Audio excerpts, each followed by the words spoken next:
திருச்சிற்றம்பலம். வணக்கம் நண்பர்களே. ஒரு நல்ல செய்தியோடு உங்களை சந்திப்பதிலே மகிழ்ச்சி அடைகிறேன்.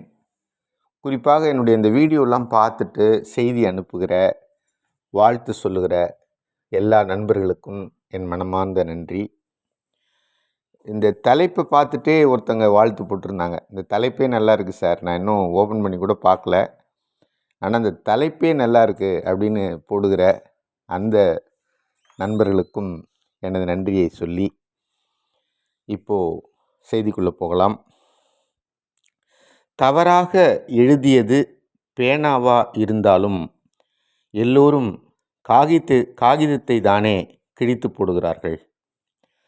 தவறாக எழுதியது பேனாவாக இருந்தாலும் எல்லோரும் காகிதத்தை தானே கிழித்து போடுகிறார்கள். அப்படிதான் சில பேர் ஒருவர் தப்பு பண்ண இன்னொருத்தர்கிட்ட தான் குற்றம் கண்டுபிடிப்பார்கள் என்கிற இந்த வாசகம் ரொம்ப யோசிக்க வைக்கிற, இன்றைக்கு உலகத்தில் நடைமுறையில் நாம் பார்க்கிற பல மனிதர்களை நமக்கு ஞாபகப்படுத்துகிறது. எவ்வளோ அற்புதமான ஒரு விஷயம் பாருங்கள்ல. பேனா எழுதுறது பேனா, ஆனால் அது தப்பாக எழுதிருச்சின்னு சொல்லிட்டு நம்ம பேனாவை ஒன்றும் செய்கிறதில்ல, ஆனால் காகிதத்தை கிழித்து கசக்கி தூக்கி போடுகிறோம். இதுபோல் சில மனிதர்கள் இருக்கிறார்கள். அவர்கள் எப்படிப்பட்டவங்கன்னா தவறான மனிதர்களாக இருப்பார்கள், மோசமானவர்களாக இருப்பார்கள், பொய் பேசுபவர்களாக இருப்பார்கள், வேஷம் போடுகிற குணம் கொண்டவர்களாக இருப்பார்கள்.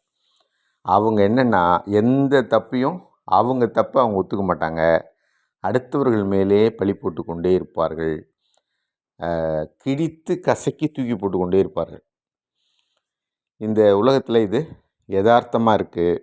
நாம் இப்படிப்பட்ட மனிதர்களை அடையாளம் கண்டு கொண்டு கடந்து தான் போக வேண்டி இருக்கிறது பொறுமையோடு. அது ஒன்றுமே பண்ண முடியாது. எது சொன்னாலும் அவங்களுக்கு காதில் ஏறாது, எவ்வளோ சொன்னாலும் அவங்களுக்கு புரியாது. அவங்க குற்றத்தை அவர்கள் ஒருபோதும் ஒப்புக்கொள்ளவே மாட்டாங்க. அடுத்தவங்க மேலே பழி போட்டுக்கிட்டே இருப்பாங்க. அதனால தான் இதாச்சு, இதனால தான் அதாச்சு, நான் ஒன்றும் தப்பு பண்ணலை அப்படின்னு சொல்லிக்கிட்டே இருப்பாங்க.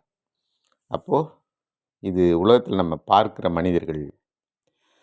அப்போ நமக்கு ரொம்ப மன வருத்தம் வருது, ரொம்ப கோபம் கூட வரும், ரொம்ப சில நேரங்களில் உடைஞ்சு போவோம். என்ன இது, நம்ம பண்ணாத தப்புக்கு நம்மளை ஏன் இப்படி ப்ளேம் பண்ணுறாங்க, எவ்வளவோ நன்மை செய்தோமே நம்ம, ஆனால் ஒரு எதுவுமே இல்லாத மற்ற பழியை நம்ம மேலே போடுறாங்களே அப்படின்ற வருத்தம்லாம் நமக்கு வரும். ஒன்றுமே செய்ய முடியாது. இதை போன்ற மனிதர்கள் இருக்கவே செய்கிறார்கள். வள்ளுவர் இவர்களை மனிதர்களே ஒப்புக்கொள்வதில்லை, கயவர்கள்னு சொல்கிறார். அதுதான் நான் அடிக்கடி சொல்லுவேன், இவர்கள் மனிதர்களே அல்ல, கயவர்கள். தன் செய்கிற தவறுகளை பிறர் மீது போட்டுவிட்டு தப்பித்துக்கொள்ள நினைக்கிற இவர்கள் மனிதர்கள் அல்ல, கயவர்கள். 108வது அதிகாரம் திருக்குறளில் அதை எடுத்து படித்து பாருங்கள். கயவர்கள்னால் யார், அவங்க குணம் என்ன, எப்படிப்பட்டவங்கன்னு சொல்லுவார். அப்போ நமக்கு என்ன தான் சார் செய்கிறது அப்படின்னு கேட்டால் நமக்கு ஒன்று தோணும், இந்த தப்பு செய்பவர்கள்லாம் நம்ம பேசாமல் தண்டிச்சிடலாமா அப்படின்னு கூட கோபம் வரும்.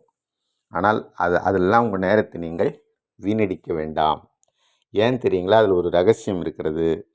தப்பு செய்வர்களை நாம் தண்டிக்க நினைக்க வேண்டாம், அவங்கள மன்னிச்சு விட்டுட்டு போயிட்டே இருக்கலாம். நம்ம வேலையை, நமக்கு நிறைய வேலை இருக்குது.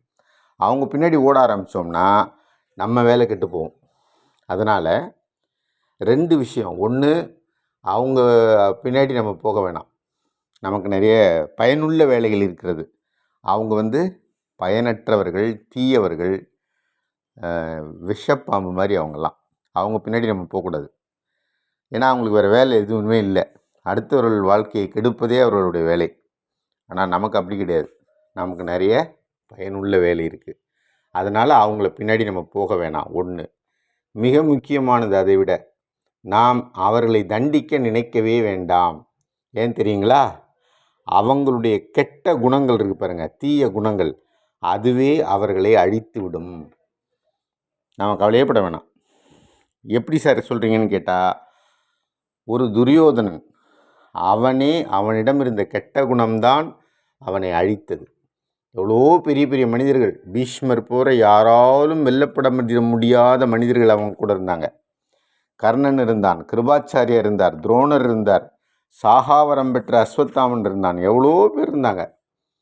ஆனால் எதுவுமே அவனை காப்பாற்ற முடியல. ஏன்? அவன் கெட்டவனாக இருந்தான், அவன் தீய குணமுள்ளவனாக இருந்தான், அவன் பேராசைக்காரனாக இருந்தான், பெருங்கோபக்காரனாக இருந்தான், அவசரப்படுபவனாக இருந்தான், தவறான முடிவெடுக்கக்கூடியவனாக இருந்தான். இப்படி எல்லாம் கெட்ட குணங்கள் எல்லாம் அவன்கிட்ட ஒட்டுமொத்தமாக இருந்தது. ஆகவே அவனே அழிந்து போனான். அதுபோல இந்த தீயவர்கள் அடுத்தவர்கள் மேலே பழி போட்டுக்கொண்டு தான் தப்பித்து விடலாம் என்று நினைக்கிறாங்க பாருங்க, அவர்கள் ஒருபோதும் தப்பிக்க மாட்டார்கள்.